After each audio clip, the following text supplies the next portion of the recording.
para siswa Sugianto Kursus Center. 1, 2, 3, mulai. Paket 5 halaman 38. Jadi pada paket 5 halaman 58 yang pertama itu dibahas tentang makna kata. Makna kata dalam bahasa Indonesia, satu kata itu bisa berarti dua arti. Artinya satu kata dia akan mempunyai dua makna. Tergantung konteks kalimatnya, dia melekat kepada kalimat yang berbentuk seperti apa. Contoh, misalnya kata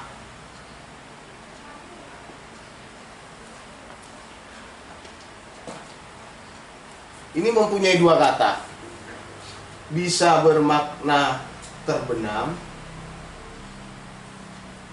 bisa bermakna kotoran.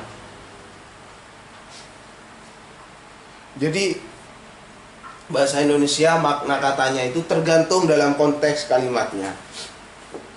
Kita langsung aja ke soal yang pertama. Bahasa Indonesia itu teksnya panjang-panjang. Jadi cara yang paling mudah itu satu, kita baca soal terlebih dahulu. Makna kata klasifikasi, maka kita cari klasifikasi yang ada di dalam paragraf tersebut.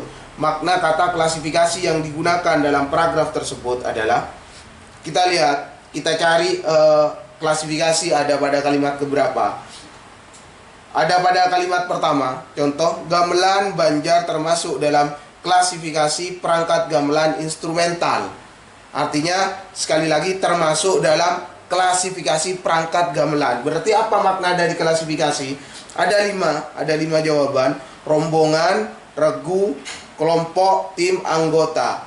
Rombongan bisa, regu bisa, kelompok bisa, tim bisa, anggota bisa. Nah, tapi ada yang paling benar. Kan nggak mungkin misalnya kita jawab regu, termasuk dalam regu perangkat gamelan. Nggak mungkin ya. Tim tidak mungkin, karena tim lebih dekat kepada kelompok. Maka yang benar itu adalah, paling benar itu adalah jawabannya adalah yang B, yakni kelompok. Jadi klasifikasi itu bisa bermakna kelompok. Contoh, kalau kita ganti klasifikasi dengan kelompok, gamelan Banjar termasuk dalam kelompok perangkat gamelan instrumental. Tidak mungkin itu gamelan Banjar termasuk tim instrumental, nggak mungkin ya, karena tim itu lebih dekat kepada kelompok manusia. Manusia yang berkumpul menjadi satu kemudian membentuk sebuah tim, itu namanya sebuah tim ya. Yang kedua itu ditanyakan tentang opini. Kita mempunyai fakta dan opini. Kalau fakta itu jelas, sudah terjadi, atau bisa sedang terjadi. Bisa sedang terjadi. Sudah jelas terjadi atau sedang terjadi. Karena sudah atau sedang terjadi bisa menjawab 3 hal kata tanya. Yakni apa? Kata kapan, di mana, dan bagaimana. Ini bisa menjawab tentang fakta. Kapan itu bisa menjawab tentang waktu. Kemarin saya pergi ke desa. Berarti kemarin itu bisa menjawab tentang waktu. Di mana itu bisa menjawab tentang tempat. Ya. Bagaimana bisa menjawab tentang suasana atau cara. Contoh, suasana di kelas ini sangat ramai sekali. Berarti bisa menjawab tentang suasana. Bagaimana suasana kelas tersebut ramai. Kenapa kok kita bisa tahu ramai? Karena sudah terjadi. Ingat, meskipun bisa menjawab 3 hal kata tanya ini, maka yang paling penting kata kuncinya itu adalah sudah terjadi atau sedang terjadi. Karena bisa saja bisa menjawab kata kapan tapi belum terjadi. Contoh, besok saya akan pergi ke luar negeri. Kapan? Besok. Sudah terjadi? Belum. Maka itu bukan fakta, itu termasuk opini. Yang selanjutnya itu adalah opini. Opini itu adalah pendapat. Biasanya itu disertai dengan kata agar, supaya, jika, seandainya,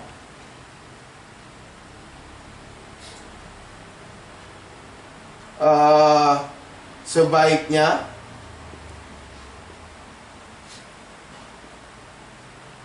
agar, supaya, jika, sebaiknya, mungkin, akan. Ini adalah kata kunci dari opini. Jika kalimat ini sudah mempunyai ini, ada salah satu kata ini termasuk opini. Kenapa? Karena tidak mungkin terjadi. Dia belajar agar pandai, berarti belum pandai. Dia belajar supaya pandai, berarti belum pandai. Atau mungkin ingin lebih pandai, tapi kan berarti opini masih. Bisa saja lebih pandai, bisa saja tetap. Ya, saya akan pergi ke rumah, berarti kan belum pergi. Jika kamu berhasil, berarti belum berhasil. Maka itu dinamakan opini. Ya. Kita ke soal nomor 2. Nomor 2, kalimat opini paragraf tersebut. Paragrafnya panjang, maka caranya itu adalah membaca cepat. Ingat, bukan cepat membaca, tapi membaca cepat. Kalau cepat membacanya hanya sekedar cepat saja, tapi isinya tidak paham. Tapi kalau membaca cepat, bacanya sangat cepat, tapi isinya juga paham. Kita lihat paragraf kedua. Nomor 2. Kalimat pertama, PT Perusahaan Gas Negara sampai dengan kuartal 3 2018 berhasil membukukan. Berarti apa? Fakta. Maka bukan nomor 1 karena ditanyakan opini. Yang A berarti salah. Karena berupa fakta.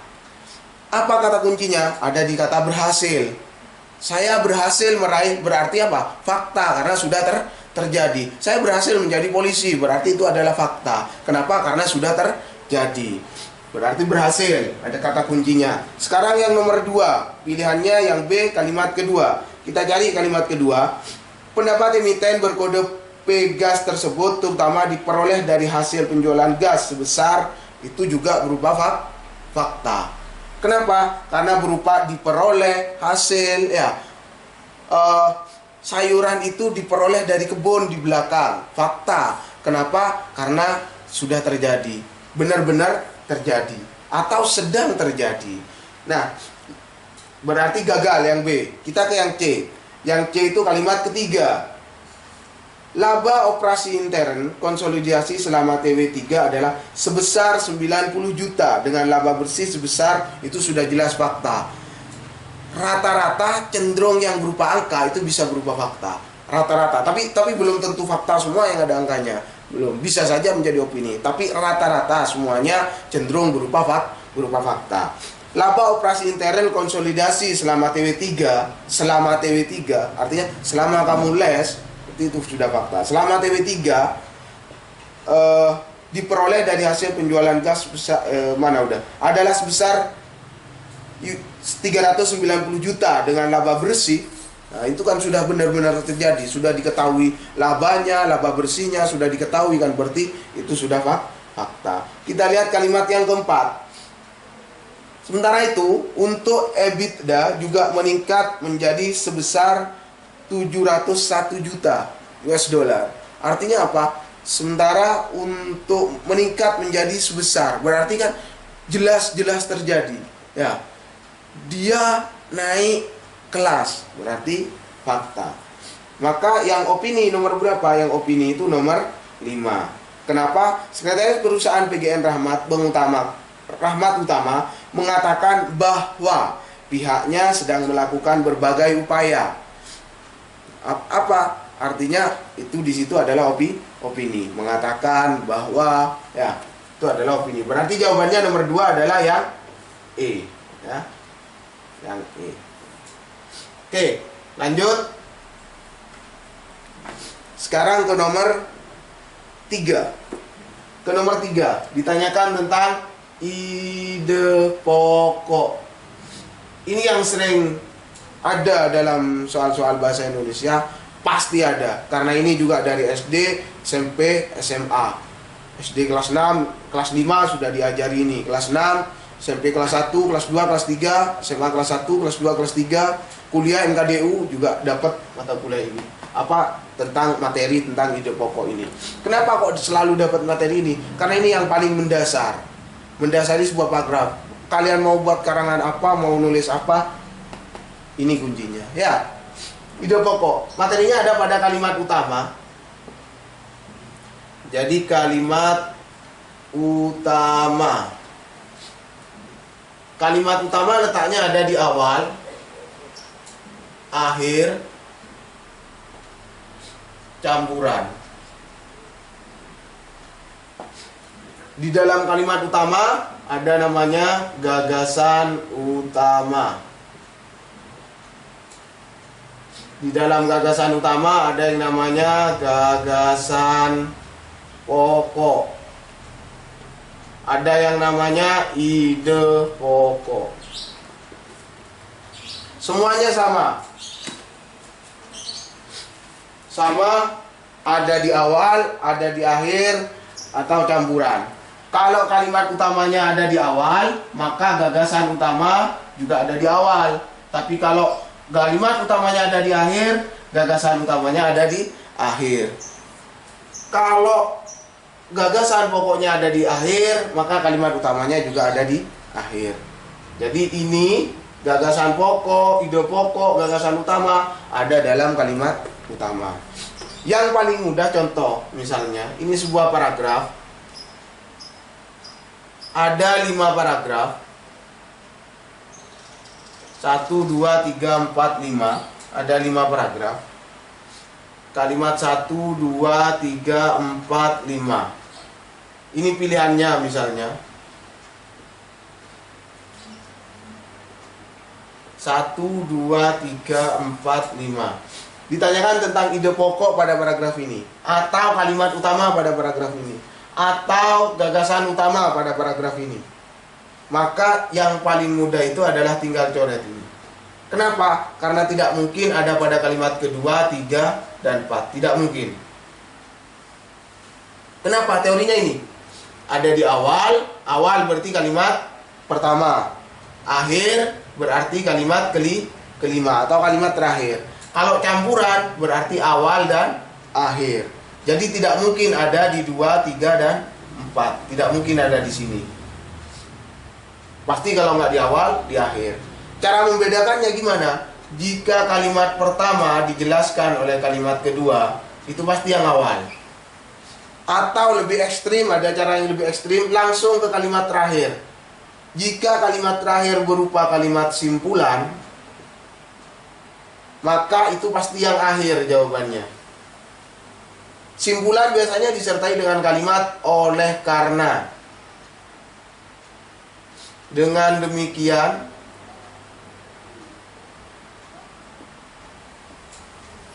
bisa juga berupa jadi. Kalau sudah kalimat terakhir ada kalimat ini, maka itu pasti jawabannya adalah yang akhir. Oke, kita lanjut. Langsung ke soal nomor 3. Ditanyakan tentang ide pokok. Ditanyakan tentang ide pokok. Rembesan air laut menjadi salah satu masalah bagi warga kampung Luar Batang di RT 003, RW 003, Penjaringan, Jakarta Utara. Itu kalimat pertama. Kalimat keduanya, Ketua RT 003, RW 003 menyampaikan bahwa tanggul sempat diperbaiki setelah banjir. Berarti yang dipermasalahkan apa? Yang dipermasalahkan itu adalah rembesan air laut. Langsung ke kalimat terakhir bisa. Air laut diduga merembes karena adanya rongga antara tanggul. Berarti tetap menjelaskan kalimat yang pertama. Apa kalimat yang pertama? Menceritakan tentang rembesan air. Maka sudah pasti. Maka kalimat utamanya ada di awal. Maka lihat langsung ke pilihannya. Kepilihannya ABCDE-nya yang sama persis atau yang mirip dengan yang kalimat pertama. Lihat pada kalimat pertama, saya bacakan lagi di kalimat pertama. Rembesan air laut menjadi salah satu masalah bagi warga kampung Luar Batang. Berarti membicarakan tentang rembesan air laut. Langsung ke pilihannya. Pengelolaan tanggul laut di tepi kampung luar Batang, salah, karena yang terjadi adalah di luar Batang. Terus pemanfaatan tanggul oleh warga kampung, salah, karena tanggulnya yang dibicarakan adalah tentang rembesan air. Permasalahan rembesan air laut di kampung luar Batang. Sepertinya yang C ya, itu masalah bagi warga kampung tentang rembesan air laut. Kita lihat yang D. Perbaikan tanggul, salah. Pemantauan rembesan air laut, salah. Berarti yang dibicarakan tentang permasalahan rembesan air laut di kampung luar Batang. Itu kalimat yang pertama membahas itu. Maka jawabannya adalah yang C. Jadi jawaban nomor berapa itu? Nomor 3 adalah yang C. Kita lanjut ya. Lanjut ke nomor 4. Sama materinya tentang kalimat utama. Kalau tadi ditanyakan ide pokok, sekarang ditanyakan kalimat utama. Letaknya sama. Kalau nggak di awal, akhir, campuran. Kalau kalimat utamanya di awal, maka ide pokoknya di awal. Kalau kalimat utamanya di akhir, maka ide pokoknya juga di akhir. Atau simpulan, ditanyakan simpulan, ingat, cari kalimat utamanya. Kalau kalimat utamanya di akhir, maka simpulannya di akhir. Tapi kalau kalimat utamanya di awal, maka simpulannya di awal. Jadi kalimat utama itu adalah simpulan dari paragraf. Ingat, bukan rangkuman, karena berbeda simpulan sama rangkuman ya. Jadi yang kalian pahami itu adalah tentang kalimat utama, letaknya di awal, akhir, campuran. Kalau di awal, kalimat pertama dijelaskan kembali oleh kalimat kedua. Kalau kalimat terakhir berupa kalimat simpulan. Kita lanjut ke nomor 4. Contoh di nomor 4. Kalimat utama paragraf tersebut ya. Upacara pembakaran mayat atau kremasi di Bali disebut ngaben. Ngaben termasuk upacara loh. Jelas sudah. Kalimat pertama dijelaskan oleh kalimat kedua. Kenapa? Kita lihat. Kalimat pertama menjelaskan tentang apa? Upacara pembakaran mayat atau kremasi di Bali disebut ngaben. Membicarakan tentang pembakaran mayat yang dinamakan ngaben di Bali. Di kalimat kedua dijelaskan ngaben termasuk loh, kan berarti menjelaskan kalimat yang pertama, yang bahwa kalimat pertama membicarakan tentang ngaben di Bali, kemudian dijelaskan di kalimat kedua bahwa ngaben termasuk upacara titik semuanya. Maka kalimat utamanya itu pasti ada di awal, nggak usah diteruskan baca ke belakang. Kenapa? Karena waktunya yang mana ya? Kalimat utama paragraf tersebut cari yang hampir sama dengan kalimat atau yang sama dengan kalimat pertama tadi. Upacara pembakaran mayat atau kremasi mayat di Bali disebut ngaben. Ya sudah, yang A jawabannya. Langsung berarti nomor 4 itu yang A. Nomor 4 ya. Iya, nomor 4 yang A. Ya. Upacara pembakaran mayat atau kremasi mayat di Bali disebut ngaben. Itu yang dinamakan kalimat utama. Ya. Jadi jawabannya yang A. Sudah selesai. Jadi mudah kalau tentang kalimat utama ya. Nomor 5 ditanyakan, dalam kutipan tajuk rencana tersebut penulis berpihak. Ini keberpihakan penulis. Keberpihakan penulis itu kalau ada soal keberpihakan penulis, mau tidak mau harus dibaca semua. Tapi sebenarnya sebagian besar bisa dilihat pada kalimat terakhir. Kalimat terakhir dalam paragraf. Biasanya itu ketahuan penulis berpihak kepada siapa. Makanya di nomor 5 kita lihat ada banyak, ada 1, 2, 3, 2 paragraf. Tapi paragraf kedua sangat panjang sekali. Kalau dibaca lumayan memakan waktu. Langsung ke kalimat terakhir. Kalimat terakhir, bangsa ini butuh keteladanan seperti yang ditunjukkan para atlet tersebut. Berarti membicarakan siapa ini? Membicarakan tentang atlet, bahwa atlet itu sangat luar biasa. Karena kenapa? Bangsa ini butuh keteladanan. Keteladanan itu hal yang patut dicontoh, seperti yang ditunjukkan para atlet tersebut. Berarti sikap atlet patut dicontoh dan patut dicontoh oleh masyarakat yang ada di bangsa ini. Berarti kutipan tersebut berpihak kepada siapa? Jelas bahwa kutipan tersebut berpihak kepada atlet, karena yang dibicarakan atlet. Bangsa ini butuh keteladanan seperti yang ditunjukkan para atlet tersebut. Berarti berpihak kepada atlet. Yang paragraf sebelumnya sudah nggak usah dibaca. Itu lebih mudah. Tapi tidak semuanya bisa ketahuan langsung baca kalimat terakhir ketahuan, nggak semuanya. Kita harus baca semua, ada yang harus seperti itu. Ya, kebetulan ini yang nomor 6. Oh, nomor 5 nggak ada soalnya ya. Langsung ke nomor 6. Nomor 6 itu dalam kutipan tajuk rencana tersebut penulis berpihak langsung ketahuan jadwalnya. Jawabannya ada di akhir paragraf. Oke. Paham ya? Lanjut nomor 7. Nomor 7, perbedaan penyajian bahasa dalam kedua teks tersebut. Cara yang paling mudah, pertama nggak usah dibaca, lihat teksnya. Cara yang paling mudah, lihat teksnya. Teks pertama tidak ada cetak miring. Teks kedua banyak yang dicetak miring. Maka kalau banyak yang dicetak miring, berarti yang cetak miring itu menggunakan kosakata yang bukan bahasa Indonesia. Berarti apa? Kosakata asing. Kosakata asing bisa bahasa daerah, bisa bahasa Inggris, bisa bahasa Jerman, atau bisa bahasa yang lainnya, bisa. Kalau bahasa Indonesia ada bahasa daerah, ada bahasa asing, maka tidak boleh ditulis sama, harus dicetak miring. Karena fungsi dari cetak miring di EBI, ejaan berbahasa Indonesia, itu salah satunya adalah penulisan yang bukan bahasa Indonesia. Dalam bentuk bahasa daerah bisa berarti bahasa asing juga bisa. Ya, bahasa asing itu bahasa Inggris, bahasa Belanda, bahasa apa saja. Ya, yang kedua, paragraf yang kedua, teks kedua sudah jelas. Di situ ada yang berbahasa asing. Contoh, online. Di situ dicetak miring, maka itu pasti bahasa asing. The single day. Berarti apa? Cetak miring, berarti adalah bahasa asing. Ada online lagi, ada offline, online, or record, apalagi dan sebagainya itu semuanya menggunakan bahasa asing. Berarti udah jelas. Tes kedua menggunakan bahasa asing. Ini saya belum baca paragrafnya, cuma dilihat saja. Kita lihat yang tes kedua menggunakan kosakata asing. Yang A benar, yang B menggunakan kosakata serapan tidak. Karena kata serapan itu kata asing yang sudah diserap menjadi bahasa Indonesia dan tidak perlu dicetak miring. Kalau dicetak miring berarti bahasa asing.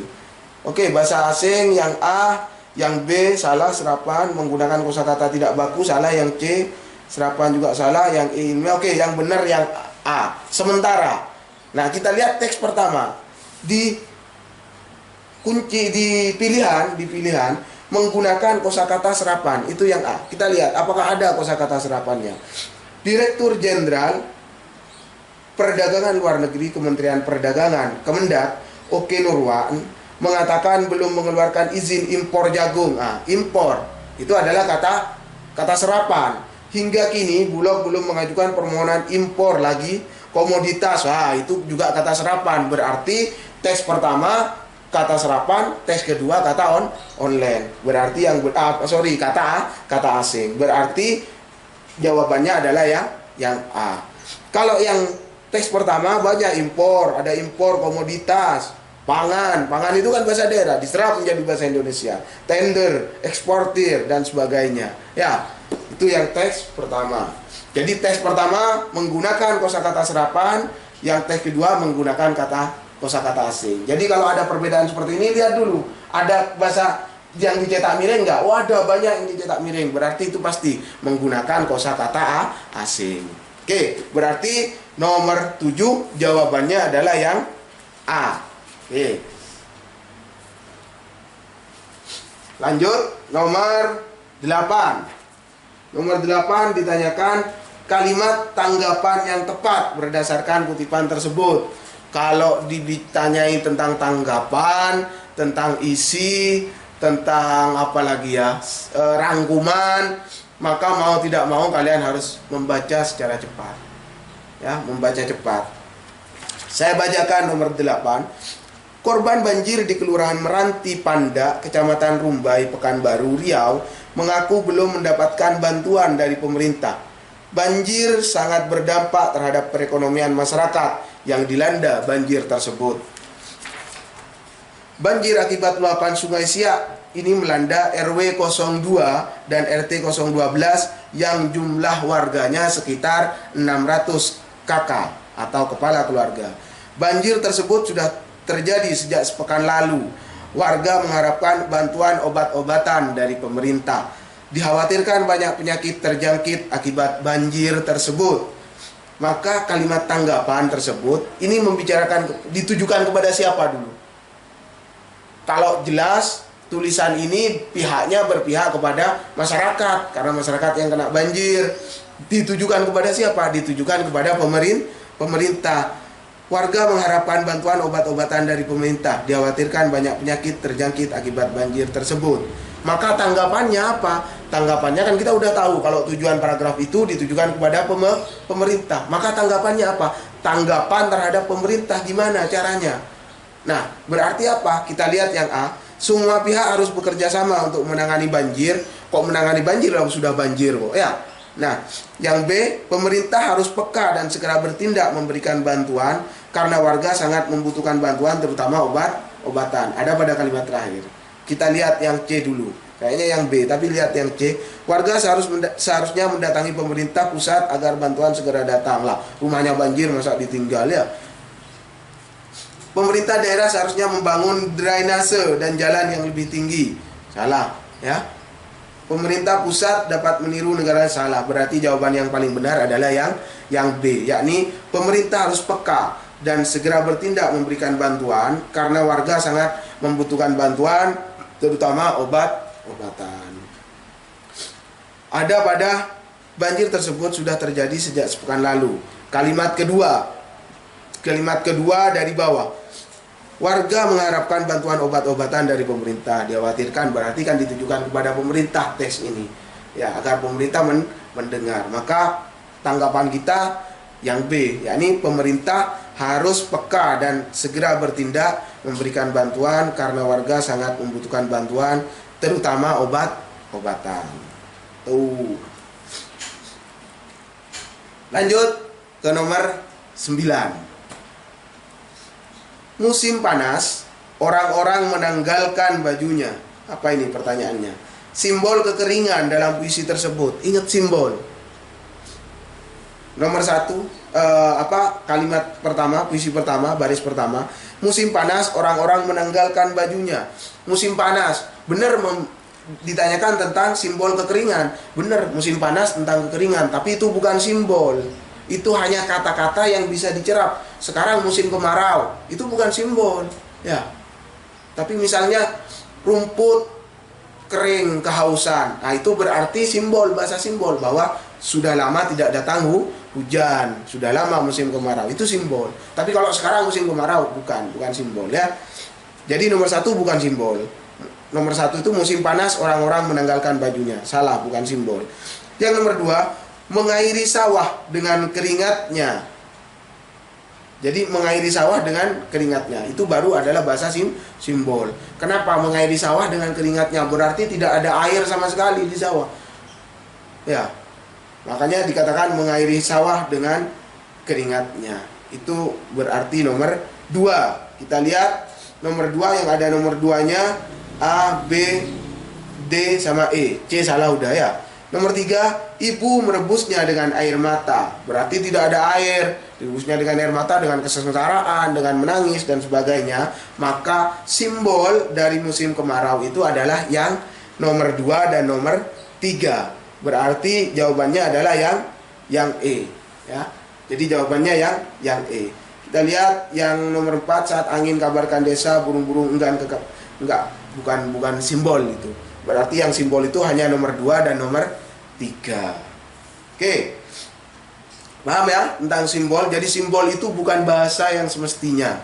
Kalau dalam Al-Qur'an ada amsal, ada tanda, itu namanya adalah bahasa simbol. Ya. Contoh misalnya aku cinta kamu, itu bukan simbol. Ya, tapi dikasih hati misalnya, dikasih bunga mawar, itu kan berarti simbol. Ya. Dikasih apa? Dikasih mobil, dikasih Alphard misalnya, itu kan simbol. Oh, berarti orang ini kenapa kok ngasih Alphard sama saya? Itu simbol, ya. Lanjut, nomor 10. Ada derai-derai cemara. Derai-derai cemara itu judul dari puisi tersebut. Ditanyakan larik yang bermajas pada puisi tersebut. Ingat, majas itu sangat banyak sekali. Majas itu saya jelaskan beberapa yang sering keluar. Pertama ada hiperbola, ya. Ini yang sering kita hiperbola apa? Yakni majas yang berlebih-lebihan. Alay, ya, majas yang melebih-lebihkan. Contoh apa ya? Yang sering saya contohkan, air matanya membanjiri kamarku misalnya. Atau kamarnya, air matanya membanjiri kamarku misalnya. Padahal kalau nangis nggak sampai banjir ya toh, diwadahi gelas paling setengah gelas, ya. Ini kan melebih-lebihkan, air matanya membanjiri kamarku. Yang kedua, simile. Simile itu adalah majas yang menggunakan kata bagai, bak, seperti, bagaikan, dan sebagainya. Contoh,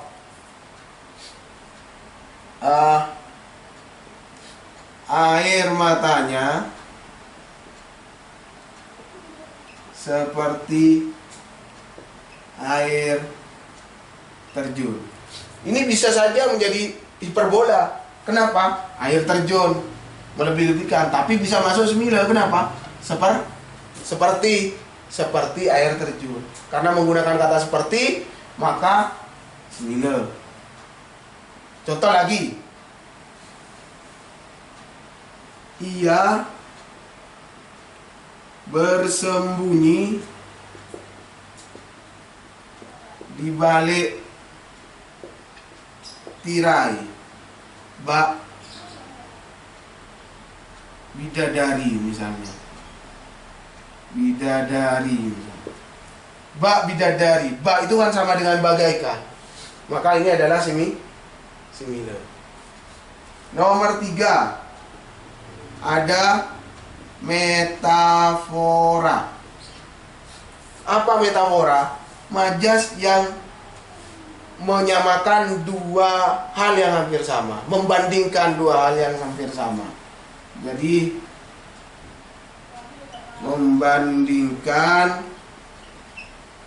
dua hal yang hampir sama.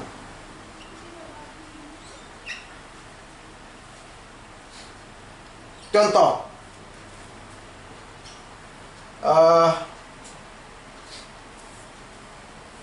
contohnya itu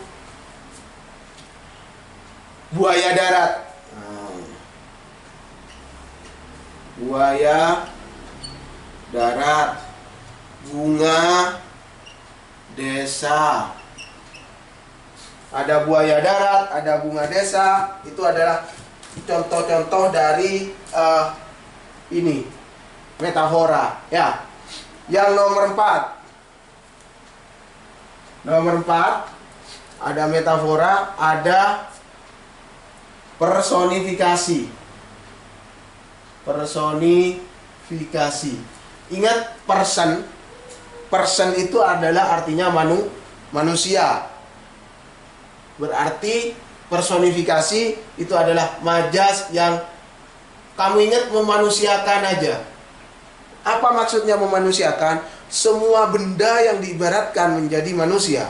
Contoh misalnya rembulan tersenyum. Rembulan tersenyum. Bisa rembulan tersenyum atau mentari tersenyum? Bisa mentari tersenyum? Nggak bisa. Yang bisa tersenyum hanya manusia. Contoh lagi, tanyakan pada rumput yang bergoyang. Rumput bisa bergoyang? Tidak bisa. Pak, kalau kena angin itu bukan bergoyang, bergerak. Jadi yang bisa bergoyang hanya manusia. Karena manusia berarti person. Berarti apa? Majas personifikasi. Majas yang disamakan seperti manusia. Itu yang paling mudah. HP-nya berteriak padahal berbunyi, bukan berteriak. Ya. Itu. Yang kelima ada sinestesia. Apa sinestesia? Sinestesia itu adalah pertukaran dua indera. Pertukaran dua indera. Contohnya apa? Contoh ya, yang paling mudah. Wanita berkerudung itu manis sekali. Berkerudung putih itu manis sekali. Jadi wanita berkerudung putih itu manis sekali. Ingat, berkerudung putih sama manis. Berkerudung putih itu bisa dilihat dengan indera apa? Indera penglihatan, oleh mata berkerudung putih, atau kalau manis perasa, gila. Berarti ada dua indera, indera penglihatan, indera perasa. Ada dua indera, berarti itu adalah sinestesia. Contoh lagi, suaranya sangat pedas atau sangat lembut misalnya. Suaranya sangat lembut. Suaranya indera pendengar, telinga. Kalau lembut, indera praba. Suaranya indera pendengar, lembut, indera praba. Ada dua indera. Maka itu adalah sinestesia. Yang keenam, itu ada litotes. Litotes itu adalah majas yang merendahkan diri. Merendahkan diri. Contoh, mampirlah ke gubukku misalnya.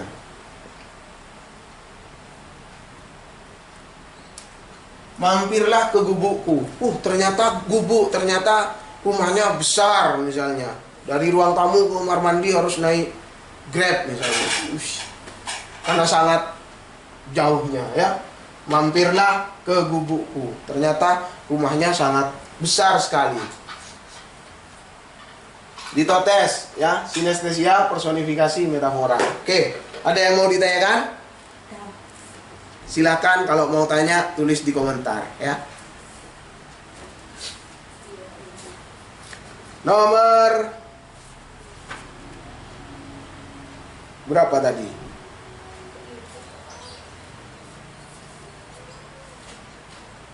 Nomor 10. Oke. Larik yang bermajas dalam puisi tersebut. Kita lihat, rata-rata kalau dalam sebuah puisi itu biasanya hiperbola, simile, ya metafora sama personifikasi inilah. Ya. Kita lihat. Baris pertama. Cemara menderai sampai jauh, terasa hari akan jadi malam. Ada beberapa dahan di tingkap merapuh dipukul angin yang terpendam. Sudah ketemu. Berarti apa? Baris nomor 2. Apa baris nomor 2? Dipukul angin yang terpendam. Majas apa berarti? Majasnya majas personifikasi. Kenapa kok dikatakan majas personifikasi? Karena angin tidak bisa memukul. Yang bisa memukul hanya manusia. Berarti itu adalah majas personifikasi. Lanjut. Sekarang ini adalah tentang majas ya. Nomor 11 ditanyakan tentang makna kata.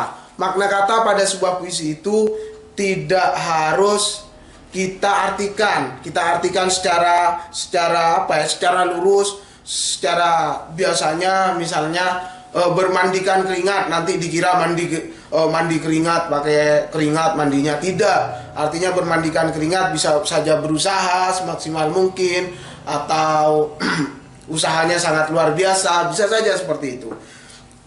Makna kata kandil pada larik puisi tersebut. O bulan, kandil pelita. Apa berarti? Jawabannya adalah A. Petromax, B. Lampu, C. Senter, D. Obor, E. Teplok. Kandil di dalam KBBI itu berarti adalah cahaya. cahaya, karena di sini tidak ada cahaya, tapi juga bisa berarti lampu penerang. Maka di sini yang paling mendekati atau yang paling benar di pilihan ini adalah lampu. Jadi yang benar jawabannya adalah yang B, lampu, ya. Di nomor 11 ditanyakan tentang watak. Berarti kalau tentang watak itu ada hubungannya dengan unsur intrinsik. Jadi ini adalah unsur intrinsik, macamnya banyak. Pertama, itu ada tema. Tema itu adalah pokok cerita, ya. Pokok cerita atau sesuatu yang menjadi dasar dari sebuah cerita. Ya, sesuatu yang menjadi dasar dari sebuah cerita. Yang ingat, tema ini berbeda dengan judul, karena kalau judul itu adalah kepala karangan. Kepala karangan, ya. Tema bisa menjadi judul, tapi kalau judul belum tentu bisa menjadi tema. Yang kedua, selain tema, itu ada tokoh. Tokoh itu adalah pemeran dalam cerita.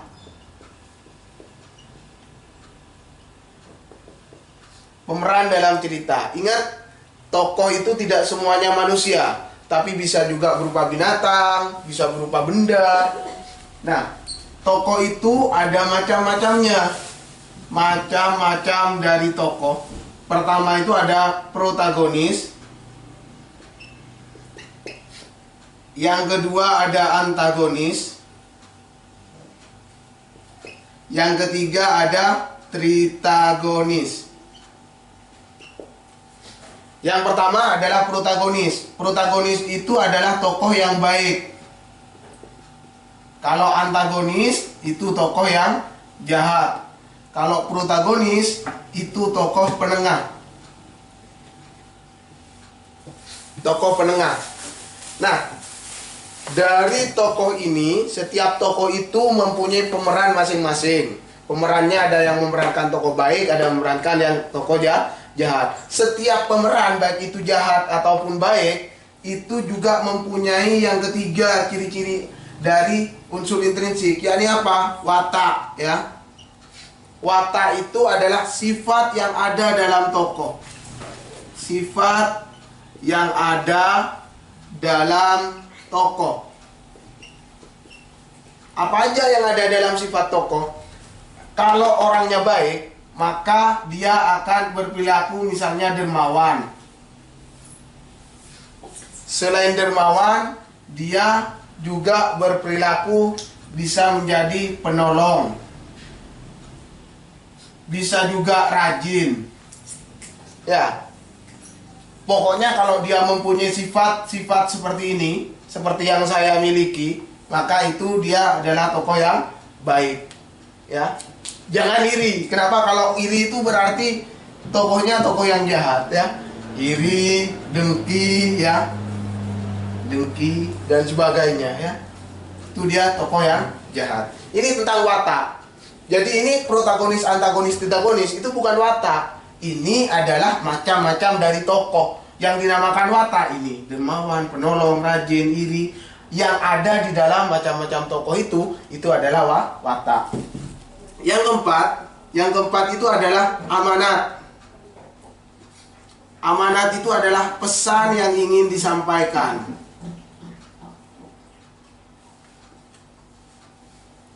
Pesan yang ingin disampaikan. Contoh, ada cerita maling kundang. Apa pesan yang ingin disampaikan? Yang ingin disampaikan adalah di situ kalau jadi anak jangan durhaka, ya. Jangan durhaka. Banyak contoh-contoh yang bisa kita ambil dari sebuah cerita.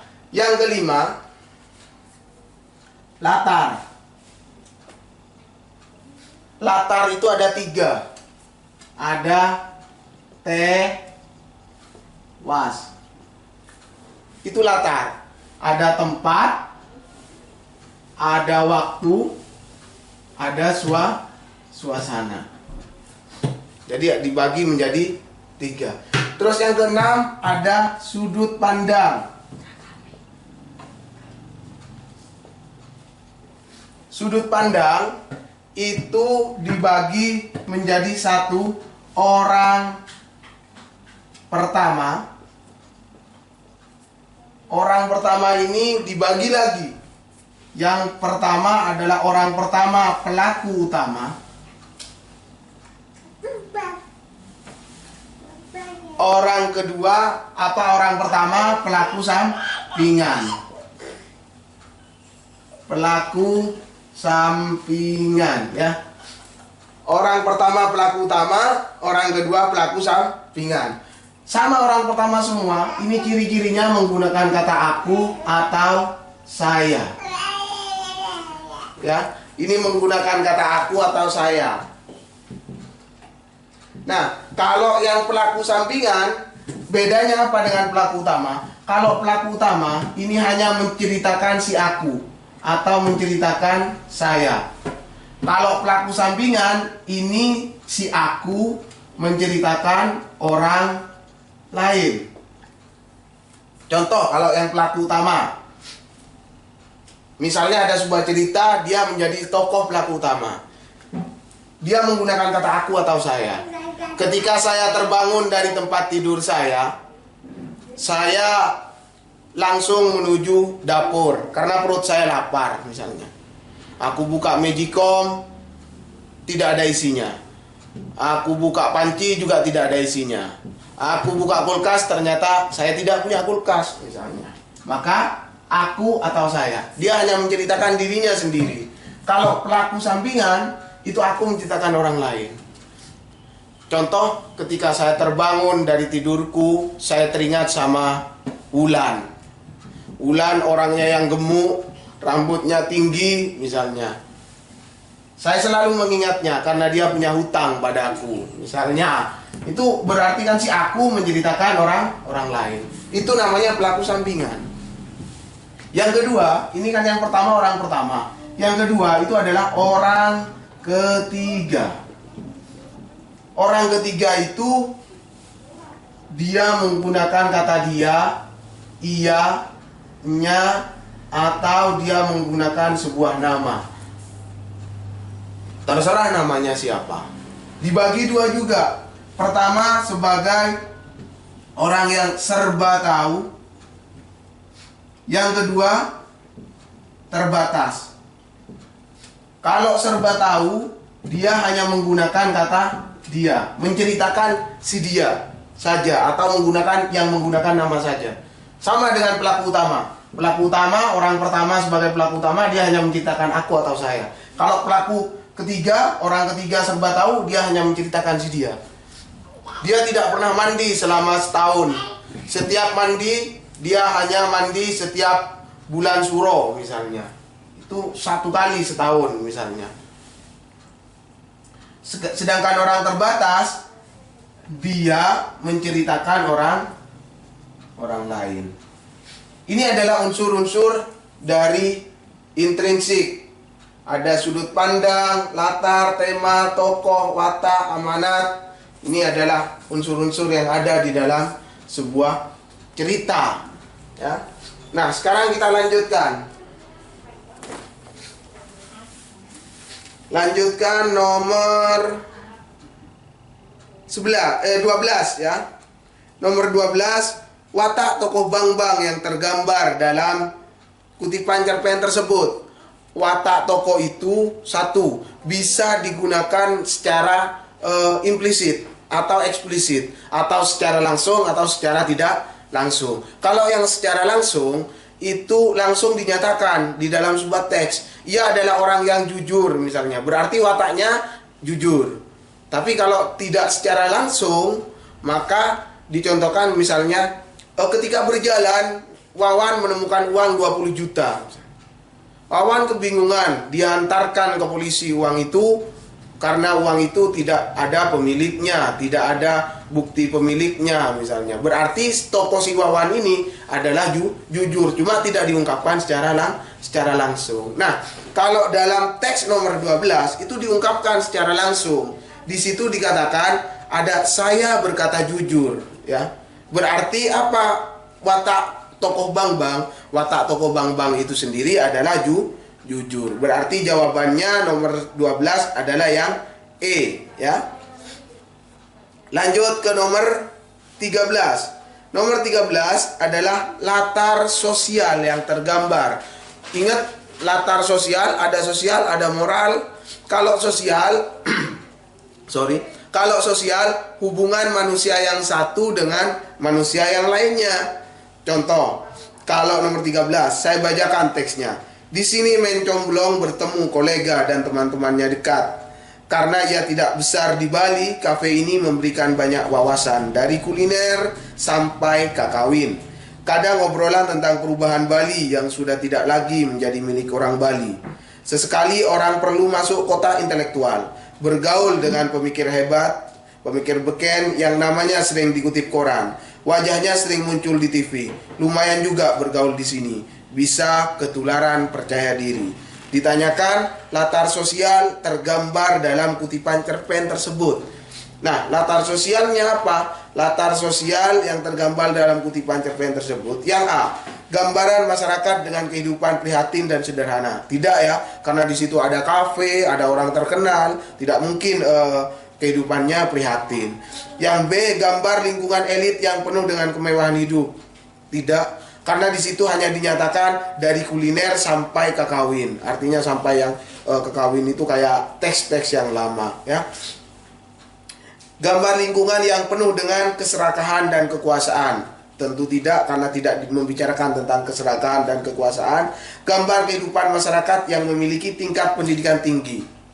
Kayaknya yang D. Kita lihat yang E. Gambaran lingkungan sosial masyarakat yang memiliki pemikiran tradisional. Tidak. Kenapa kok bukan pemikiran tradisional? Kadang obrolan tentang perubahan Bali yang sudah tidak lagi milik jadi orang Bali, sekali orang perlu masuk kota intelektual. Berarti kota intelektual berarti berpendidikan tinggi. Maka jawabannya adalah yang D. Gambaran kehidupan masyarakat yang memiliki tingkat pendidikan yang tinggi. Ada di mana?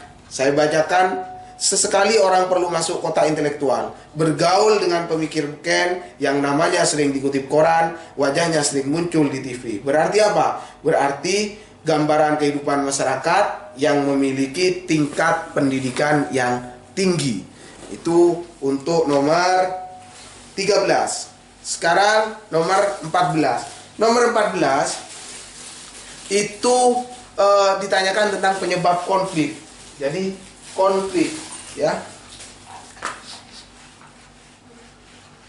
Sebenarnya ada dalam unsur intrinsik juga.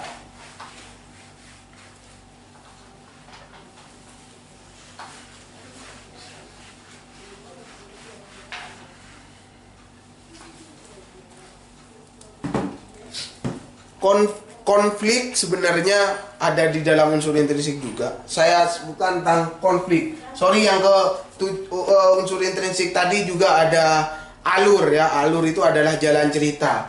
Oke, sekarang konflik, ya. Konflik itu adalah salah satu bagian dari alur. Jadi bentuk perjalanannya seperti ini kalau kita buat grafik. Di sini ada orientasi. Orientasi itu adalah perkenalan. Baru di sini ada konflik, permasalahan, ya, atau permasalahan di sini. Permasalahan, ya. Di sini baru ada klimaks atau puncak masalahnya. Baru di sini penyelesaian. Baru terakhir koda. Koda itu adalah akhir dari sebuah cerita. Bisa berarti happy ending, atau bisa berupa sad ending. Artinya cerita yang baik, cerita yang akhir dari cerita berupa kesenangan. Kalau sad ending berupa kesedihan. Ya, ini adalah alur dari sebuah konflik, ya.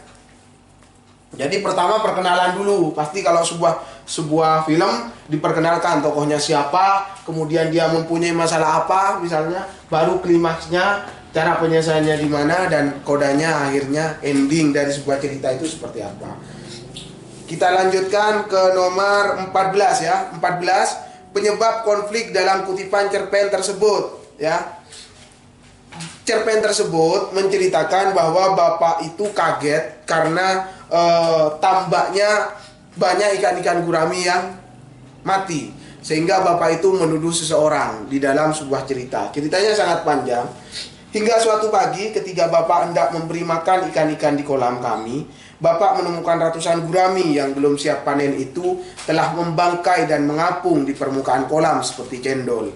Beberapa gurami yang masih sekarat tampak menggelepar dan berputar-putar di antara ratusan bangkai lainnya, terdiam dan mengapung dengan mata mendelik seperti layaknya mata ikan.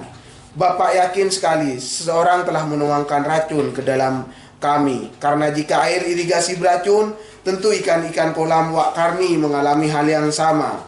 Jadi ada beberapa kolam, tapi hanya kolam bapak itu yang kena air yang ikannya mati, sedangkan kolam-kolam tetangganya tidak. Maka yang benar ditanyakan tentang penyebab konflik dalam kutipan cerita tersebut. Apa penyebabnya sehingga terjadi konflik? Pertama, konfliknya orientasinya kan si bapak, ya. Kemudian permasalahan, muncul masalah. Apa masalahnya? Sebelum karena ada ikan mati. Maka penyebabnya adalah ratusan ikan gurami mati di kolam pemilik tokoh bapak. Di kolam ya, di kolam pemilik tokoh bapak. Maka jawabannya adalah yang E ya, yang E. Nomor 15. Nomor 15, akibat konflik. Akibat konflik. Contoh misalnya kamu sama temenmu rebutan mainan sehingga bertengkar misalnya. Bertengkar karena kamu kalah lompat dari lantai 5 misalnya ya. Maka penyebab konfliknya apa penyebabnya? Di situ ditanyakan dalam sebuah cerita, ditanyakan tentang akibatnya ini ya. Sangat sulit ia tidur, pikirannya selalu terganggu, ingin terus menggosok kata-kata, hanya saja kilau bintang tak kunjung muncul dari kata-katanya. Kalimatnya, tulisannya dibaca sendiri pun tak enak, apalagi dibaca orang lain. Ia sadar sesadar-sadarnya tentang hal ini. Semua koran dan majalah mengembalikan tulisan yang dikirimnya. Mulai saat itu ia memasuki pergulatan baru. Melupakan cita-cita jadi pengarang, ia berusaha menghapus bekas pahatan cita-cita di otaknya untuk menjadi pengarang. Sesuatu yang tidak mudah. Ditanyakan tentang akibat konflik dalam cerita tersebut. Apa akibatnya? Pertama adalah pikiran tokoh terganggu dan tidak bisa tidur. Itu penyebabnya ya.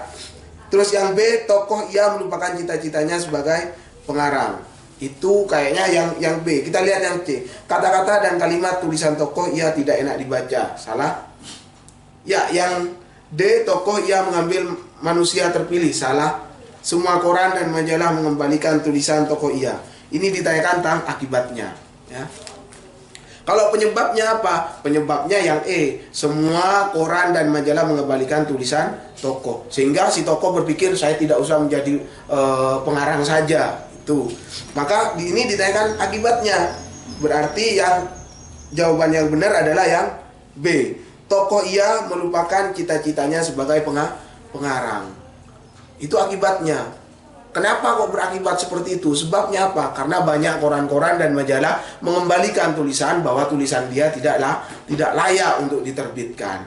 Makanya si tokoh mempunyai pikiran lain. Sudah, saya tidak mau menjadi penulis. Itu adalah akibat dari konflik yang ada dalam diri tokoh itu.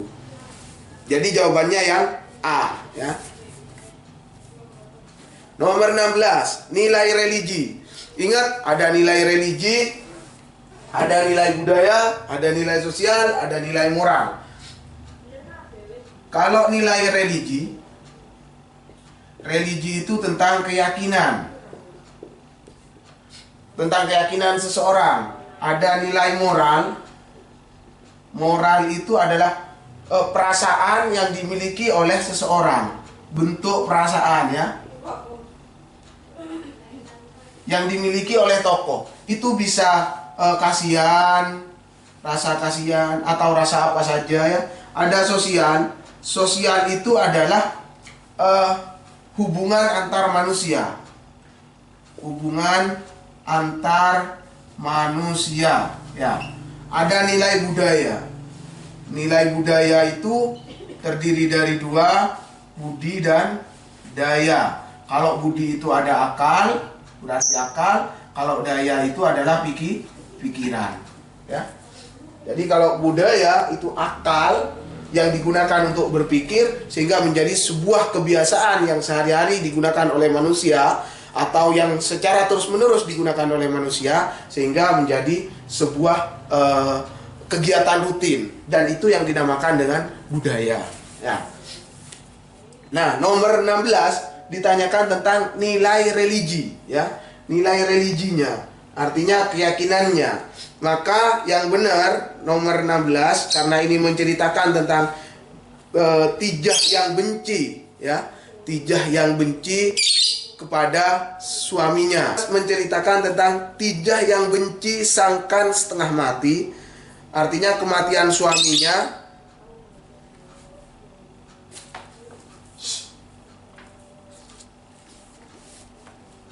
Nomor 16 menceritakan bahwa Tijah benci sangkan setengah mati. Kematian suaminya tetap membuat ia pilu. Saat-saat seperti itulah ia baru merasakan memiliki seorang suami. Jadi setelah ditinggal oleh suaminya, ia tak percaya Sangkan telah mati. Sangkan hanya tertidur. Sebentar lagi ia bangun, katanya. Jika Sangkan bangun, nanti ia bertekad memperbaiki perangai Sangkan. Jadi seorang istri yang bertekad mempunyai harapan untuk memperbaiki sifat suaminya. Sangkan yang lembut dan suka menolong, jadi pengen diubah menjadi Sangkan yang lembut dan suka menolong. Ia memiliki suami seperti dalam angan-angannya. Karena selama ini Sangkan berarti mempunyai sifat yang buruk. Maka nilai religinya apa? Nilai religinya yang benar di situ adalah yang A. Harapan seorang istri terhadap suami yang telah meninggal dapat hidup kembali ke dunia sebagai orang baik. Itu adalah keyakinan yang dimiliki oleh seorang istri terhadap suaminya. Lanjut, nomor 17. Nomor 17, konflik kutipan dalam novel tersebut. Ini menceritakan tentang seorang dokter yang kerjaannya tiap hari nyiram rumput, nyiram bunga dan rerumputan di depannya itu, terus sambil nunggu pasien. Dokter ini tidak pernah ada pasiennya. Dia dokter gigi. Di depan dokter itu ada tabib yang mengobati gigi tanpa menyentuh. Jadi dia mengobati gigi hanya dengan memukul paku yang ditaruh di kayu. Ditaruh di kayu, kemudian dipukul dan sembuh. Jadi ketika orang-orang dan antri pasiennya, jadi si dokter ini malah kalah sama si tabib itu, sehingga semangatnya down dokter itu. Nah, ceritanya seperti itu. Nah, penyebab konfliknya apa? Penyebab konflik ditanyakan tentang konflik dalam kutipan novel tersebut. Konflik dalam kutipan novel tersebut. Setelah dokter tiap hari dia melihat pasien yang tidak belok satupun ke tempat prakteknya, tapi malah belok ke tempat si tabib itu. Nah, konflik dalam kutipan novel tersebut disebabkan oleh apa? Ada ABCDE, kalian bisa baca di situ. Maka jawaban kalian apa? Yang benar jawabannya itu adalah yang D.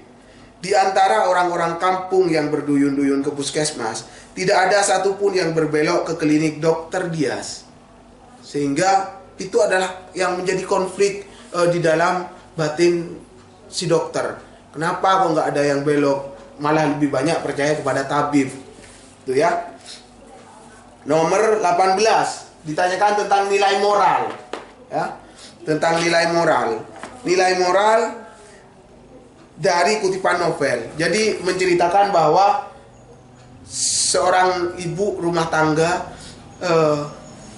di situ, seorang ibu rumah tangga yang ada hajatan di rumahnya, kemudian dia memanggil dua anak yatim, kemudian dikasih nasi bungkus. Kemudian anak yatim itu memakan dengan sangat lahap, kakak dan adiknya. Kemudian si ibu itu baru sadar, terakhir ditanyakan, mengapa sampai sejauh ini aku baru sadar ada dua anak wajib yang kusantuni. Keluhnya, seharusnya sejak dulu kuperhatikan kedua anak yatim ini. Maka nilai moral dalam kutipan novel tersebut adalah apa? Yang A, memberi makan kepada anak yatim, menyediakan makanan untuk keluarga, membuatkan mainan kepada anak kecil, mengundang orang lain datang ke rumah, mengharapkan pemberian dari orang lain. Maka jawaban yang paling benar adalah yang A, yakni memberi makan kepada anak yatim. Itu tentang nilai moral. Lanjut, sekarang nomor 19. Sama materinya, masih tentang unsur intrinsik. Hubungan unsur intrinsik dalam kutipan novel tersebut. Di situ diceritakan bahwa seorang yang ingin pergi ke Nias, ingin tahu Nias, karena dia taunya Nias di salah satu uang yang gambarnya, dulu ada uang memang gambarnya kebudayaan Pulau Nias yang melompati batu yang tinggi, kemudian melompat di atas itu, sehingga orang itu ingin pergi ke kota Nias itu. Kemudian bapaknya sudah selesai sholat mengatakan, hati-hati dengan orang Nias, nanti kalian tak bisa pulang, ujar seorang bapak yang baru selesai sembahyang. Setelah aku memberitahu tujuan kami bertiga di tengah obrolan basa-basi kami, kalimat itu membuatku sedikit takut, sehingga ragu untuk ke Nias. Di negeri ini beberapa daerah terkenal dengan hal-hal berbau mistis dan merupakan satu di antaranya, yakni Pulau Nias. Hubungan unsur intrinsik dalam kutipan novel tersebut adalah apa hubungannya? Yang A, latar tempat mempengaruhi pemikiran tokoh, latar tempat mempengaruhi pemikiran tokoh, latar waktu mempengaruhi pemikiran tokoh, latar tema mempengaruhi pemikiran tokoh. Sedangkan di sana dalam cerita tersebut dikatakan bahwa Nias saat ini, kalau disuruh hati-hati kalau ke Nias. Kenapa? Karena ada orang yang tidak bisa pulang. Berarti apa? Nias itu adalah sebuah tempat, latar tempat. Berarti apa? Latar tempat mempengaruhi pemikiran tokoh. Dikatakan bahwa jangan ke Nias. Kenapa? Karena kalau di Nias bisa-bisa tidak balik. Tuh. Atau misalnya hati-hati dengan orang Banyuwangi misalnya, karena banyak santetnya. Hati-hati dengan orang Sumenep karena banyak santetnya misalnya. Itu kan terkenal seperti itu. Jadi latar tempat mempengaruhi si tokoh, sehingga tokoh itu mempunyai rasa takut, rasa apa dan sebagainya ya. Jadi yang benar nomor 19 itu adalah yang A jawabannya, yakni latar tempat mempengaruhi pemikiran tokoh. Oke, lanjut nomor 20. Nomor 20 ditanyakan perbedaan penyajian sebuah cerita. Perbedaan penyajian sebuah cerita. Pertama, teks cerita pertama itu adalah tentang cerita rakyat. Jauh di sudut terpencil tanah Gayo, hiduplah sebuah keluarga yang amat miskin. Untuk makan sehari-hari, ayah pemburu ke dalam hutan. Artinya menceritakan seorang keluarga yang sangat miskin di tengah hutan, kemudian di pinggir hutan, di desa, di kampung. Kemudian dia kerjaannya tidak lain, si ayah hanya berburu untuk mengambil untuk berburu hewan untuk dibuat makan ya. Suatu hari ayah hendak berburu lagi. Dia berpesan kepada istrinya untuk memastikan pintu lumbung selalu tertutup, karena lumbung itu isinya berupa belalang. Karena kalau si bapak tidak berhasil memburu, maka yang diambil adalah belalang-belalang itu untuk dimakan ya. Yang kedua, cerita kedua itu adalah hikayat. Setelah menghidangkan teh, gadis Ciina masuk kembali ke istana. Ini menceritakan tentang tentang penguasa yang berpikiran ia mencari akal untuk memperdaya orang-orang Muar agar ia dapat melarikan gadis cilik Inam. Artinya mempunyai pikiran yang licik.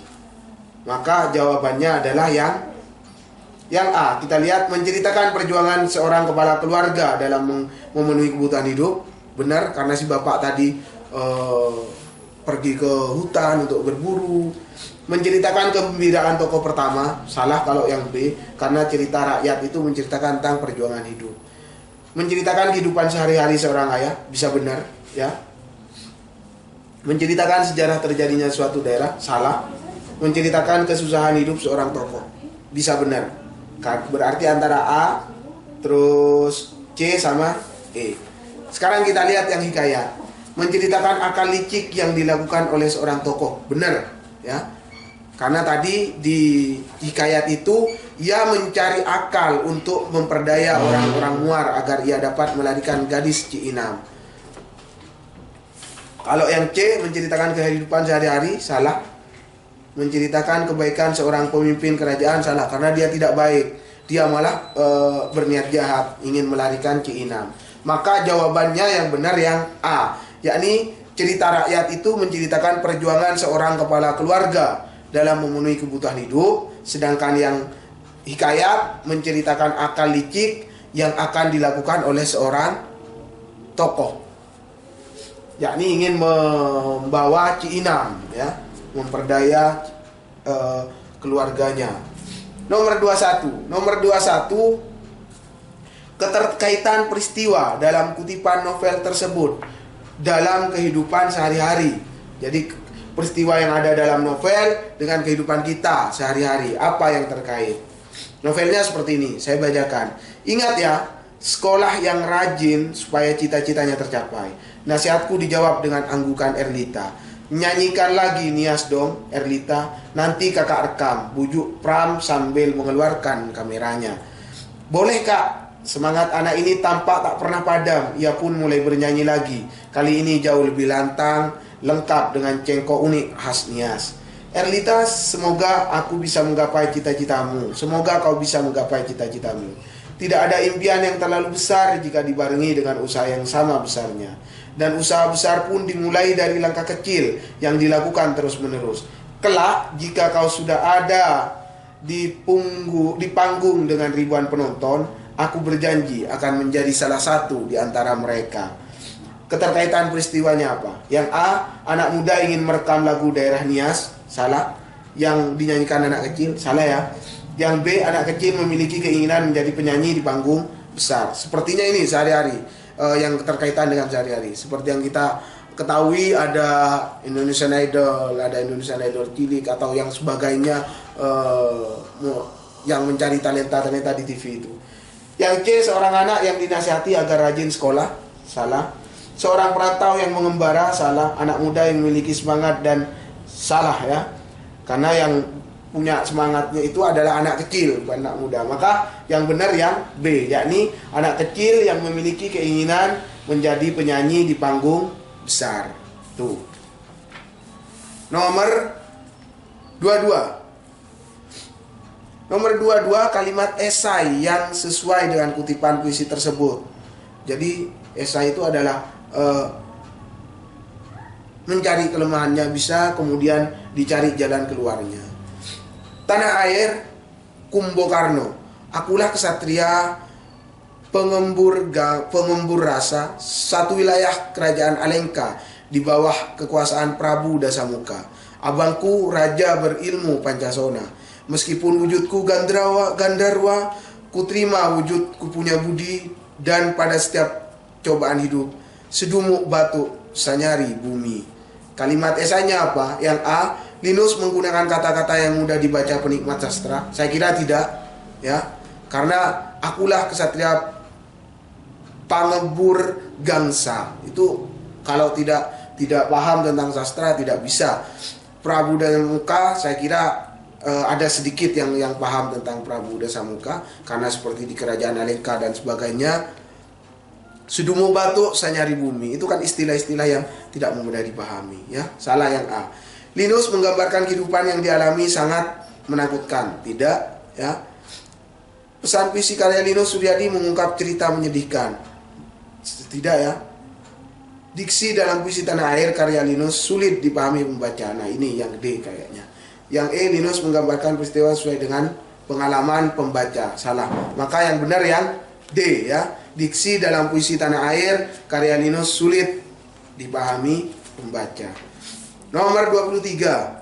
Ungkapan yang tepat menggambarkan sifat tokoh Danesa yang jujur adalah ungkapan, idiom. Idiom itu sama dengan ungkapannya. Contoh misalnya panjang tangan, besar kepala, itu adalah ungkapan. Ungkapan yang tepat menggambarkan sifat tokoh Danesa yang jujur. Jadi ungkapan yang berarti jujur itu yang mana? Lunak hati. Lunak hati salah ya, bukan jujur, karena lunak hati itu selalu mendengarkan nasihat. Beda dengan keras hati, dia tidak mau mendengarkan nasihat. Yang C kan keras hati, salah ya. Kecil hati salah, artinya tidak mudah percaya diri. Yang E besar hati, terlalu percaya diri. Maka yang benar adalah yang B, lurus hati. Lurus hati itu artinya adalah jujur ya, jujur. 24. Nomor 24. Kalimat yang tepat untuk melengkapi paragraf eksposisi. Jadi pertama ada pola pengembangan paragraf. Itu pertama ada deskripsi. Deskripsi itu adalah paragraf yang ditulis berdasarkan hasil pengamatan. Hasil pengamatan ya. Jadi paragraf yang menggambarkan hasil pengamatan ya, yang menggambarkan hasil pengamatan. Yang kedua ada narasi atau naratif ya. Narasi itu adalah sebuah cerita. Ciri-cirinya ada dua, dia mempunyai alur dan tokoh. Itu narasi. Yang ketiga itu ada eksposisi. Jadi paragraf ini berisi pernyataan berupa fakta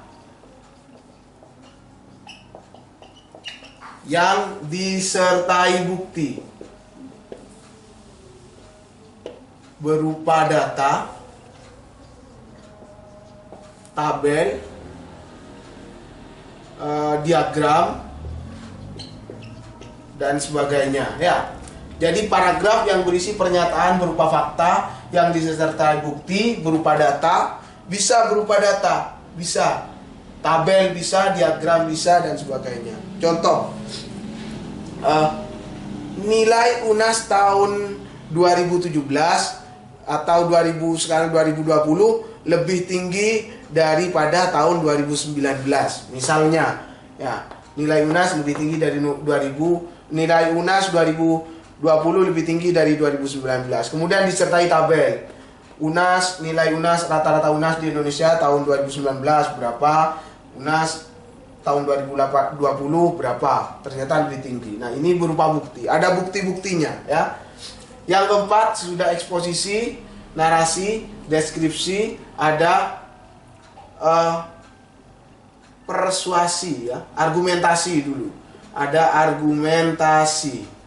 Argumentasi itu adalah pernyataan atau disertai alasan yang logis, pendapat ya. Pendapat yang disertai alasan yang logis, itu argumentasi. Yang kelima ada persuasi. Persuasi itu mempengaruhi secara tidak langsung atau mengajak atau mempengaruhi secara tidak langsung. Jadi ada 5. Ada deskripsi, narasi, eksposisi, argumentasi, dan persuasi. Deskripsi itu paragraf yang menggambarkan ya, yang menggambarkan sesuatu berdasarkan hasil pengamatan. Kalau narasi itu adalah sebuah cerita, dia mempunyai 2 ciri, dia mempunyai alur dan tokoh. Eksposisi paragraf yang berisi pernyataan berupa fakta disertai bukti. Apa saja buktinya? Bisa berupa data, tabel, dan diagram. Kalau argumentasi, pendapat yang disertai alasan yang logis. Persuasi, mengajak atau mempengaruhi secara tidak langsung. Oke, lanjut. Sekarang kalimat yang tepat untuk melengkapi paragraf eksposisi. Yang paling mudah, kalau sudah kalimatnya seperti itu, kalau sudah kalimatnya ada di tengah yang harus diisi, contoh. Misalnya ini sebuah kalimat, titik-titik kalimat. Ini kalian disuruh ngisi ini. Maka lihat di sini, kalimat di sini. Misalnya ini kalimat banyak, ya, kalimat banyak. Nggak usah dilihat atasnya. Lihat kalimat sebelumnya. Kalau membicarakan tentang A, maka di sini pasti A. Atau kalimat sesudahnya. Kalau membicarakan A, maka di sini pasti tentang A. Ya. Contoh. Pada nomor 24, kita lihat titik-titiknya. Sebelum titik-titik itu ada gajah liar yang pernah ditangkap, dan setelah sampai pusat latihan Gajah Semanga, Riau menjalani kesehatan pertama, yaitu penjinakan. Titik-titik-titik membicarakan tentang apa? Gajah yang ditangkap mengalami penjinakan. Titik-titik, kemudian sesudah titik-titik itu, setelah gajah lulus dari program penjinakan, berarti membicarakan tentang program penjinakan. Maka pasti tentang penjinakan pilihannya, tentang gajah yang dijinakkan. Maka jawabannya adalah yang A. Pada umumnya kegiatan penjinakan berlangsung antara 2 sampai 4 minggu.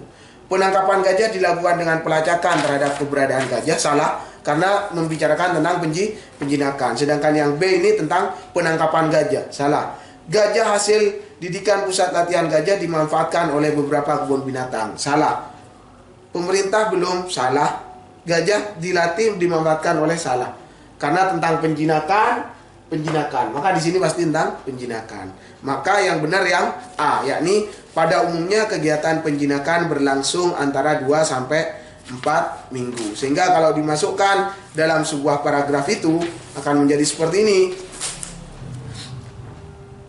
Gajah liar yang pernah ditangkap dan setelah sampai pusat latihan Gajah Semanga, Riau, menjalani kegiatan pertama, yaitu penjinakan. Pada umumnya kegiatan penjinakan berlangsung antara 2 sampai 4 minggu. Setelah gajah lulus pada program penjinakan, nah itu baru benar ya. Sekarang lanjut nomor 25. Terakhir ya, nomor 25. Nomor 25, Candi Sari ditanyakan kalimat yang tepat melengkapi paragraf deskripsi. Sama. Titik-titiknya di tengah, kita lihat kalimat awalnya.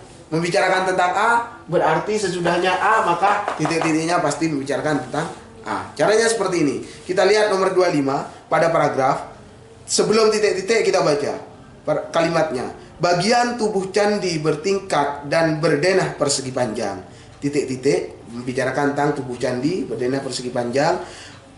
Sesudah itu pada bagian tubuh candi, bagian luar terpahat arca-arca. Berarti tentang tubuh candi. Maka pilihannya pasti tentang tubuh candi.